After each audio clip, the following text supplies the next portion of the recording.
क्रिस्का recording studio Ekangar Sarai. Mix by DJ star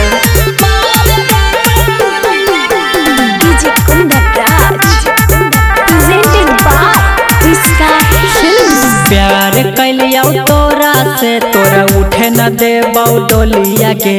प्यार कैलिया तोरा से तोरा उठे न दे डोलिया गे।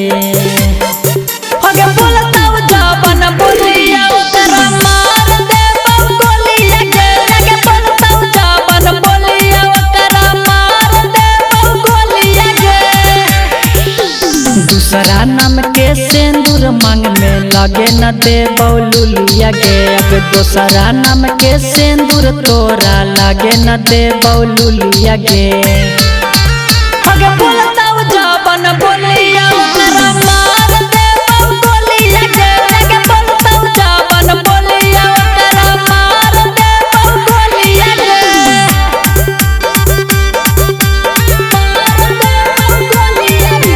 DJ Kundraj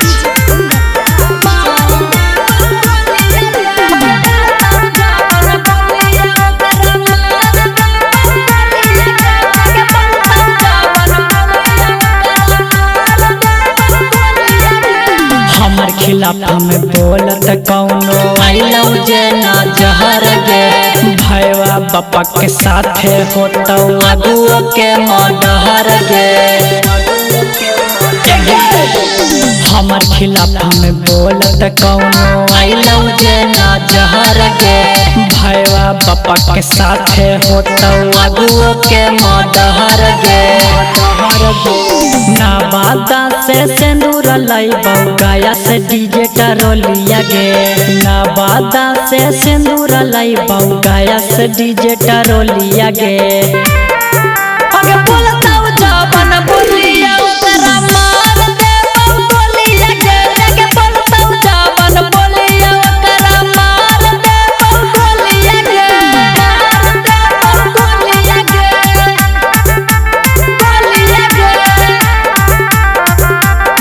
क्रिस्का recording studio Ekangar सराय। पुलिस या दरोगा भूपेंद्र के केहू न कुछ बिगाड़ी गे।